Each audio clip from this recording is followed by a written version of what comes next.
Welcome to Ankusham news bulletin. ముందుగా headlines చూద్దాం. తెలంగాణ ఉప ముఖ్యమంత్రిగా బాధ్యతలు స్వీకరించిన భట్టి విక్రమార్క.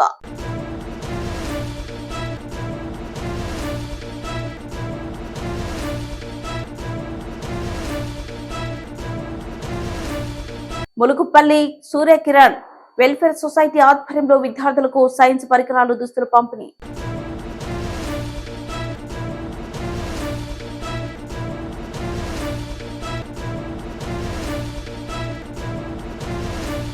ఉచిత బస్సు ప్రయాణాన్ని సద్వినియోగం చేసుకోవాలి ఎమ్మెల్యే గండ్ర సత్యనారాయణరావు.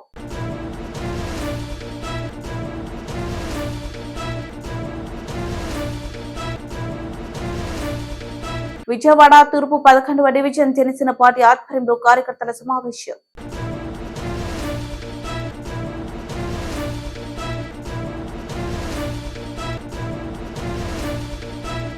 కందుకూరు మండలంలో ఫార్మసిటీని రద్దు చేసి పర్యావరణ రహితమైన మెగా టౌన్షిప్ నిర్మాణానికి ప్రణాళికను రూపొందించాలని సీఎం రేవంత్ రెడ్డి.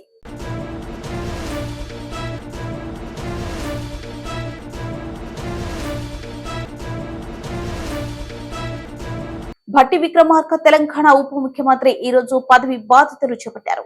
కుటుంబ సమేతంగా తెలంగాణ సచివాలయంలో తన ఛాంబర్లోకి ప్రవేశించారు. రాష్ట్ర ఉప ముఖ్యమంత్రి మల్లు భట్టి విక్రమార్క మాట్లాడుతూ ఆర్థిక పరిస్థితి దృష్టిలో పెట్టుకుని తెలంగాణ రాష్ట్రం అభివృద్ధి చేయడానికి అన్ని చర్యలు తీసుకుంటామని అన్నారు. కార్యక్రమంలో సీనియర్ ఐఏఎస్ అధికారులు JS Ranjan, Congress party senior నాయకులు, ఎమ్మెల్యేలు పలువురు భట్టి విక్రమార్క కలిసి అభినందనలు తెలిపారు. అనంతరం డిప్యూటీ సీఎం అసెంబ్లీ సమావేశాలకు బయలుదేరి వెళ్లారు.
మహాముత్తార మండలంలోని ములుగుపల్లి గ్రామంలో జిల్లా పరిషత్ ఉన్నత పాఠశాలలో సూర్యకిరణ్ వెల్ఫేర్ సొసైటీ హన్మకొండ విద్యార్థులకు ఒక జత దుస్తులు, సైన్స్ ప్రయోగశాల పరికరాలు అందించాలని పాఠశాల ప్రధాన ఉపాధ్యాయులు సంజీవరెడ్డి తెలిపారు. దసరా సెలవుల ముందు విద్యార్థులను హైదరాబాద్ విజ్ఞాన విహార యాత్రకు తీసుకెళ్లిన సూర్యకిరణ్ సొసైటీ అధ్యక్షులు విద్యాసాగర్ రెడ్డి, వారి సభ్యులకు school management committee chairman sarpanch Doola Mallaiah Goud ధన్యవాదాలు తెలిపారు. విద్యార్థులకు త్రాగునీటి కొరకు వాటర్ ప్యూర్ పై అడగగానే సర్పంచ్ సానుకూలంగా స్పందించారు. ఈ సమావేశంలో ఉపాధ్యాయులు బోధ్యా నాయక్, రాజేంద్ర ప్రసాద్, బలరాజు, సంతోషం, సదానందం, రమేష్, పున్నం, కల్పన విద్యార్థులు పాల్గొన్నారు. Thankful to Suryakran Welfare Society on behalf of our municipal students, because so nowadays we are thinking like us, self-development, self-care, self. But చాలా రేర్గా ఉంటారు ఇలాంటి హ్యాండ్స్ ఇచ్చేటువంటి వాళ్ళు. సో ఎప్పుడైనా మనము మన అభివృద్ధి మన కోసమే మనమే నేనే అని అనుకున్నటువంటి ఈ రోజులలో చాలా రేరుగా ఉంటారు. సో మీరు కూడా స్టూడెంట్స్ ఇలాంటి కార్పొరేట్ స్కూల్ లాగా ఉండేటువంటి అకామిడేషన్లో సో వెల్ క్వాలిఫైడ్ ఉన్నటువంటి మన టీచర్స్ దగ్గర అండ్ ఇలాంటి హెల్పింగ్ హ్యాండ్స్ ఉన్నటువంటి వాళ్ళ దగ్గర మీరు కూడా చాలా బాగా చదువుకొని సో మనం కూడా ఇతరులకు హెల్ప్ చేసే స్థాయికి ఎదగాలని కోరుకుంటూ very thankful once again. Thank you very much. వేదికకు ముఖ్య అతిథిగా అందించినటువంటి సెకండరీ పాఠశాల హై స్కూల్ ప్రధాన ఉపాధ్యాయులు సంజీవ్ రెడ్డి సార్ గారికి, అదేవిధంగా ఈ వేదికకు కారణమైనటువంటి శ్రీ సూర్యకిరణ్ వెల్ఫేర్ సొసైటీ అధ్యక్షులకు మరియు అదేవిధంగా వారి యొక్క సమూహానికి, అలాగే ఈ పాఠశాల యొక్క ఉపాధ్యాయులు మరియు విద్యార్థులందరికీ నా యొక్క నమస్కారం సార్. సో చాలామంది మాట్లాడారు, చాలా సమయం తీసుకున్నాను. నేను కొన్ని విషయాలు మాట్లాడాను, కొంత సమయంలోనే ముగించాలనుకుంటున్నాను. ముఖ్యంగా దీని అంతటికీ కారణము మూలము కర్త కర్మ క్రియ సంజీవ్ రెడ్డి సార్ గారు. మరొకసారి సార్ గారికి పిల్లలు చప్పట్లతో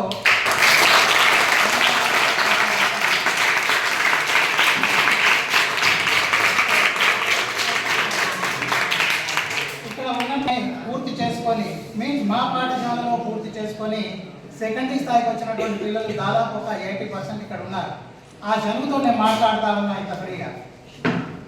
మేము ఇక్కడ ఉన్నప్పుడు కూడా పిల్లలు ఇక్కడ ఉన్న వాళ్ళు చాలా మంది టూర్లు తీసుకెళ్ళాము.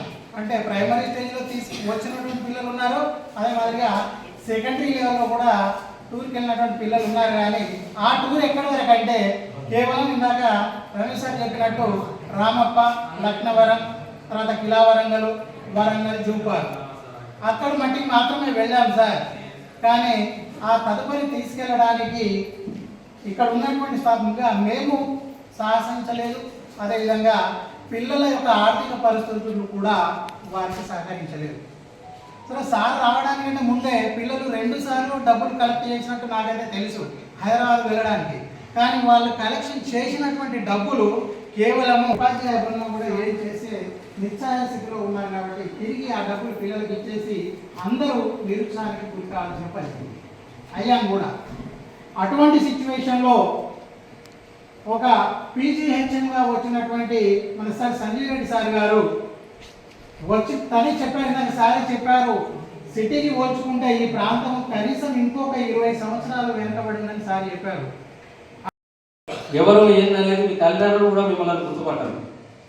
ఈ అమ్మాయి మా అమ్మాయి, అబ్బాయి మా అబ్బాయి అనే దానికి కూడా గుర్తుపట్టని ఈ విధంగా అందరం ఐకమత్యంగా అందరం ఈ సొసైటీలో అందరం సమానమే అనే విధంగా ఒక డ్రెస్సు ప్రతి ఒక్కరికి డ్రెస్ ఇచ్చుకుంటూ సొంత ఖర్చులతోటి మిమ్మల్ని హైదరాబాద్ వరకు తీసుకుపోయి విజ్ఞాన యాత్రలో విజ్ఞానం పొందాలని.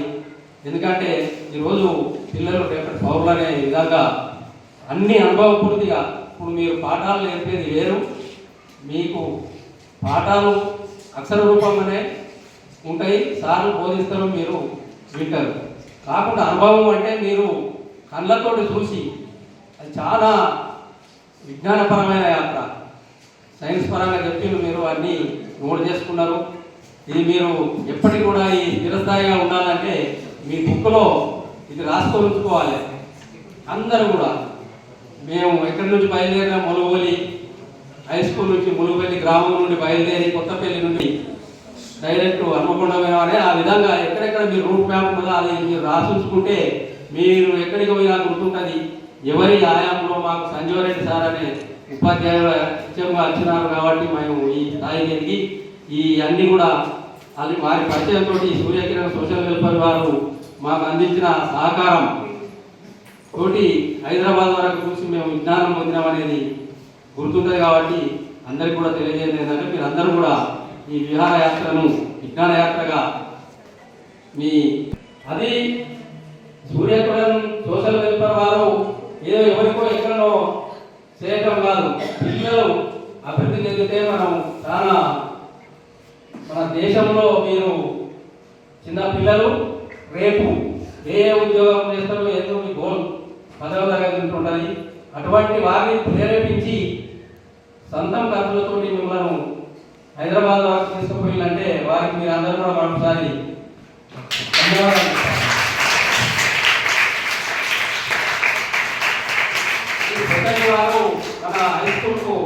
మహాలక్ష్మి పథకంలో భాగంగా భూపాలపల్లి బస్టాండ్ నుండి నేరేడుపల్లి వరకు ఆర్టీసీ డిపో మేనేజర్ మరియు ఆర్టీసీ అధికారులు కాంగ్రెస్ పార్టీ ముఖ్య నాయకులతో కలిసి జంగేడు, సంఖ్యంపల్లి, కాసింపల్లి గ్రామాల మీదుగా నేరేడుపల్లి వెళ్తుండగా పలు గ్రామాల ప్రజలు ఘనంగా స్వాగతం పలికారు.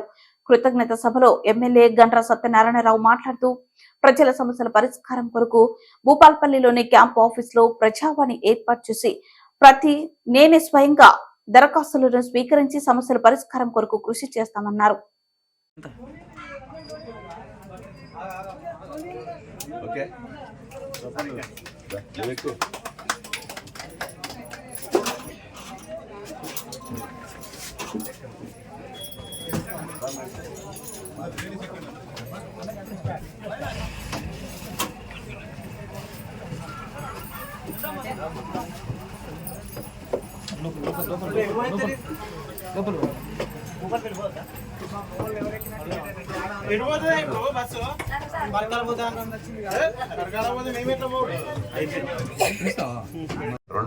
యూనిట్ల కరెంట్ ఎవరు కూడా దాటం. ఆ కరెంటును కూడా ఏ రకంగా మళ్ళీ మాఫీ చేయాలని మొన్న కరెంట్ అధికారులతో రివ్యూ చేస్తే ఈ సిఎండి ప్రభుత్వం 85,000 కోట్లు ఈ 9 సంవత్సరాల్లో తిన్నారు. 85,000 కోట్లు అంటే మీ నేరేడుపల్లి బ్రిడ్జి నుంచి భూపాలపల్లి దాకా కట్టబోయవచ్చు పైసలతో. 85,000 కోట్లు అంటే అన్ని పైసలు ఒక డిపార్ట్మెంట్లోనే దిగమింగారు. అంటే దీంట్లో 85,000 కోట్లు, కాళేశ్వరం ప్రాజెక్టుతో 1,60,000 కోట్లు, మిషన్ భగీరథతో 60,000 కోట్లు కమిషన్లకే దోసుకొని మేము భూపాలపల్లిలో డిపోకు పోయి బస్సు ఎక్కి ఈ కాసింపల్లి మీదకి వెళ్ళి జంగేడు, కాసింపల్లి, మరి గొర్రెలమేడి మీదకెళ్ళి మీ నేరేడుపల్లికి వచ్చి బస్సు ప్రారంభించాం. బస్సే కాకుండా మీకు ఇక్కడ ప్రధానంగా భూములు దున్నుకునేటువంటి వాళ్ళకు పట్టా పాస్ పుస్తకాలు రాక ప్రభుత్వం నుంచి వచ్చే రైతు బంధు కానీ రైతు బీమా కానీ పంట రుణం రావడం లేదు. అది కూడా 400 ఎకరాలు, సుమారు 500 ఎకరాలు ఉంది. ఆ 500 ఎకరాల భూమిని నేను రేవంత్ రెడ్డి గారి దృష్టికి తీసుకుపోయి ఈ జిల్లా కలెక్టర్ దృష్టికి తీసుకెళ్ళి మీరు ఎవరైతే కాస్తులో ఉండి భూమి దున్నుకుంటున్నారో వాళ్ళందరికీ కూడా పట్టా పాస్ పుస్తకాలు ఇప్పించి రైతు బంధు, రైతు బీమా, పంట రుణం వచ్చే విధంగా మీకు చేయడం జరుగుతుందని ఈ సందర్భంగా తెలియజేస్తూ, మన సోదరుడు తిరుపతి చెప్పినట్టుగా ఆ బ్రిడ్జిని కూడా R&B అధికారులతో నేను నిన్ననే మాట్లాడి తొందరగా పూర్తి చేయమన్నాం. ఇంకా మనం 18వ తారీఖు రేపటి నుంచి అసెంబ్లీ ఉంది. 18వ తారీఖు రివ్యూ పెట్టుకొని అధికారులతో మాట్లాడి మీరు త్వరితగతిన బ్రిడ్జి పూర్తి చేసి రోడ్డు కూడా మనం ప్లాన్ చేసుకొని ఆ రోడ్డు కూడా వేయించే కార్యక్రమం కూడా చేయిస్తాను ఈ సందర్భంగా నేను తెలియజేస్తూ, మనము ఎన్నికల ముందు సోనియా గాంధీ, రేవంత్ రెడ్డి గారు 6 గ్యారంటీ పథకాలను మనం చెప్పాం. 100 రోజుల్లో పూర్తి చేస్తామని చెప్పాం. ఇవాటికి 7వ తారీఖు ప్రమాణ స్వీకారం చేసి 6 రోజులు అవుతుంది. ఇవాళ 13వ తారీఖు. 7వ తారీఖు మేమంతా కూడా ప్రమాణ స్వీకారం చేసి ఆ రోజే 1:45 నిమిషాలకు ఈ యొక్క ఆర్టీసీ మహిళా సోదరిమణులు ముఖ్యంగా రాష్ట్రంలో కాంగ్రెస్ పార్టీని దీవించారు. వాళ్ళందరికీ కూడా మా ఆడబిడ్డలందరికీ రాష్ట్రంలో మీరు ఎక్కడ కొండగట్టు వేనా, వేములవాడ వేనా, యాదగిరిగుట్ట వేనా, భద్రాచలం వేనా, మీరు సమ్మక్క సారక్క దగ్గరికి పోయినా మీ తల్లి గారింటికి పోయినా. విజయవాడ తూర్పు నియోజకవర్గం జనసేన పార్టీ 11వ డివిజన్ అధ్యక్షురాలు పాశం సుజాత ఆధ్వర్యంలో డివిజన్ నాయకుల మరియు కార్యకర్తల సమావేశం ఏర్పాటు చేయడం జరిగింది. ఈ కార్యక్రమానికి ముఖ్య అతిథిగా జనసేన పార్టీ తూర్పు నియోజకవర్గ సమన్వయకర్త మరియు రాష్ట్ర కార్యదర్శి అమిశెట్టి వాసు పాల్గొని డివిజన్ సమస్యపై మరియు రాబోయే సార్వత్రిక ఎన్నికల గురించి దిశానిర్దేశం చేయడం జరిగింది. ఈ కార్యక్రమంలో 19వ డివిజన్ అధ్యక్షులు వఠాల హరిప్రసాద్, 13వ డివిజన్ అధ్యక్షులు రామాయణపు కోటి, 7వ డివిజన్ నాయకులు దోమకొండ అశోక్ మరియు 7వ డివిజన్ ఉపాధ్యక్షులు ఉమామహేశ్వరరావు, వీర మహిళ రాజేశ్వరి, 11వ డివిజన్ వీర మహిళలు నాయకులు, జన సైనికులు తదితరులు పాల్గొనడం జరిగింది. పెట్టలేదు. ఏ రాజకీయ నాయకుడైనా ఒక కులం కోసం ఏ రాజకీయ నాయకుడు పెట్టడు.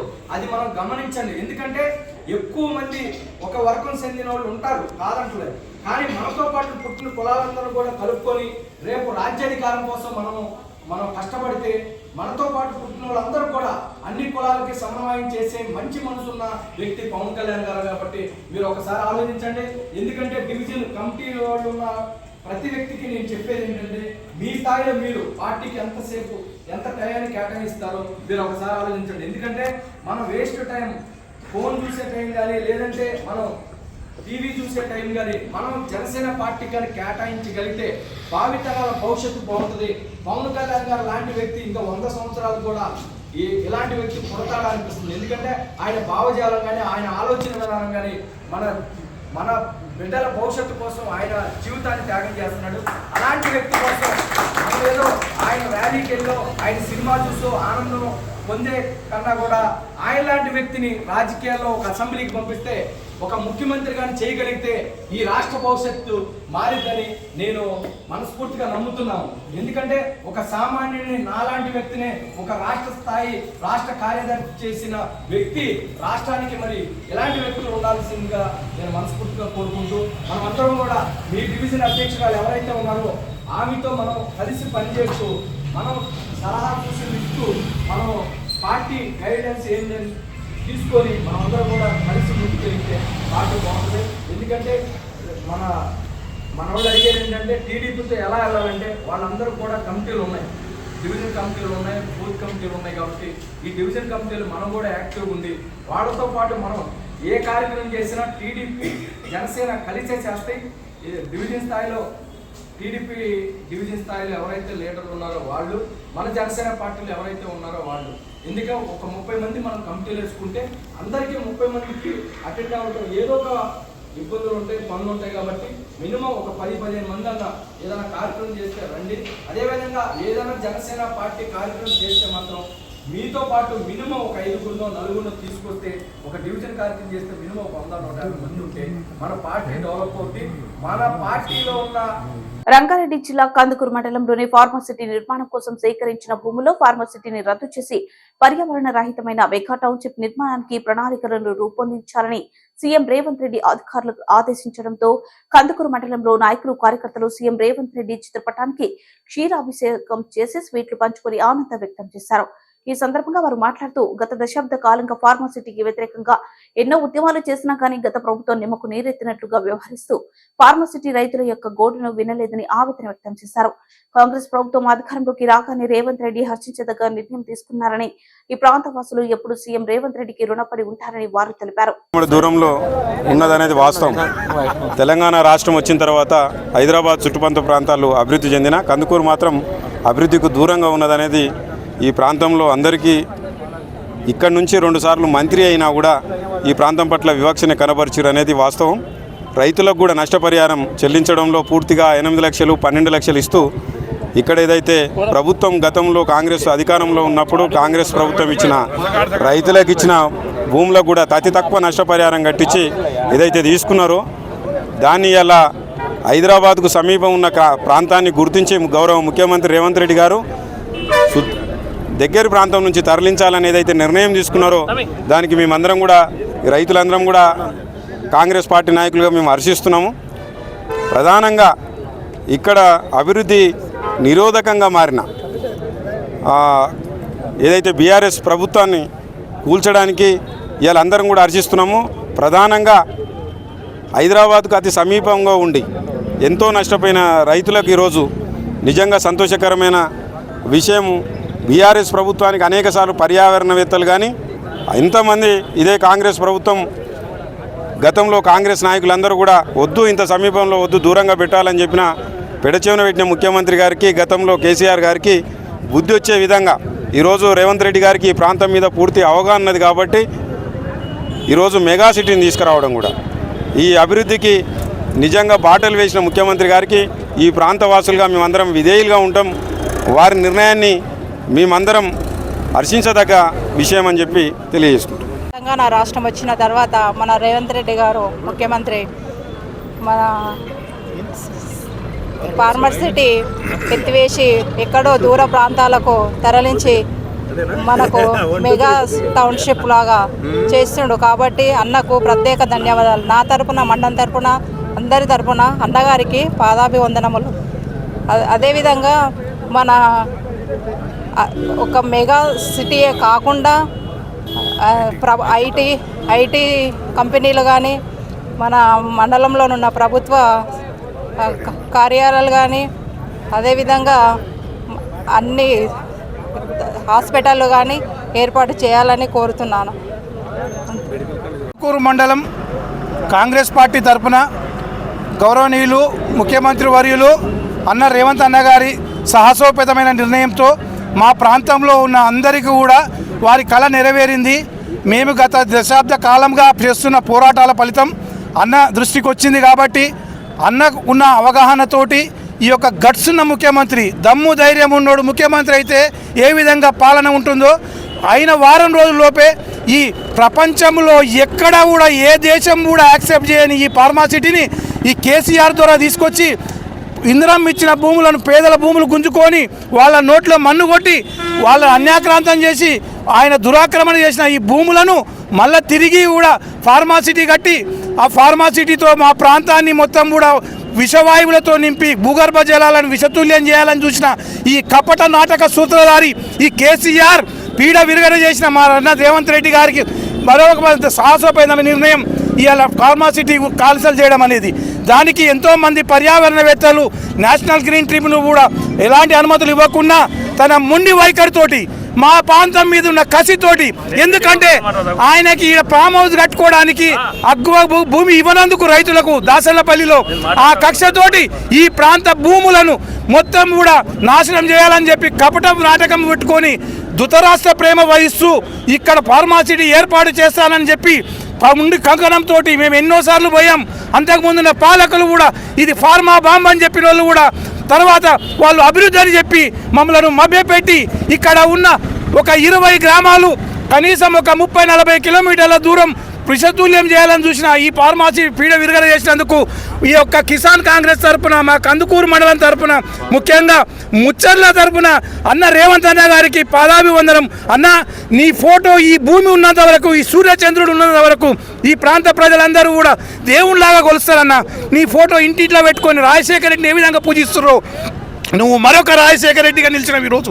ఎందుకంటే మేము ఎన్నో పోరాటాలు చేసినాం, ఫార్మాసిటీ వ్యతిరేక కమిటీలు వేసినాము. అంతకుముందు మా జంగారెడ్డి అన్న గారు కానీ మేమందరం కానీ గత 10 ఏళ్ల క్రితం అప్పుడున్న న్యాయ పోరాటాలు చేసినాము. పెద్దలు కోదండరెడ్డి అన్న గారి సాహసోపేతమైన ధైర్య సాహసాలకు మరొక పేరు ఈరోజు ఫార్మాసిటీ క్యాన్సల్ అవ్వడము. అదేవిధంగా పర్యావరణవేత్త దొంతి నరసింహారెడ్డి గారు మరియు సామాజికవేత్త కవుల సరస్వతి గారి పోరాటాల పుణ్యమా అని చెప్పి అన్న రేవంత్ రెడ్డి ముఖ్యమంత్రి అవ్వడము, మాకు ఈ ఫార్మా విరడవడము, అదే ప్రాంతంలో మెగా టౌన్షిప్ కట్టి మా యొక్క భవిష్యత్తులు, మా యొక్క పిల్లల భవిష్యత్తులు బంగారుమయం చేసిన ముఖ్యమంత్రి రేవంత్ రెడ్డి గారికి నిజంగా కూడా మనస్ఫూర్తిగా నేను నా ప్రాంత వాసుల తరపుగా కాళ్ళు మొక్కి శిరాభివందనం చేస్తూ అన్న నీకు ఈ పుణ్యం తగులుతుంది. ఈ ప్రాంతవాసివి నువ్వు, ఈ కల్వకుర్తి రోడ్డు నల్లమల్ల బిడ్డవు.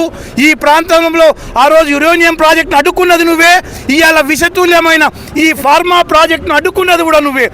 ఈ క్రెడిట్ ఒక రేవంత్ రెడ్డి గారికే దక్కుతుంది. ఈ ప్రజలందరినీ కూడా కాపాడి ఈరోజు వీళ్ళందరికీ మరొక జీవితం ప్రసాదించి మా కందుకూరు, యాచారం, కర్తాల, ఆమనగల్లు, ఈ హైదరాబాద్ నగరానికే విషప్రారిన నుండి కాపాడినవన్నా. కాబట్టి మీ యొక్క సాహసోపేతమైన నిర్ణయాన్ని ఊరికే పోదు. మీరు చేసిన ఈ త్యాగము, మీరు చేసిన ఈ పోరాటాల ఫలితం, మేము చేసిన పోరాటాల ఫలితం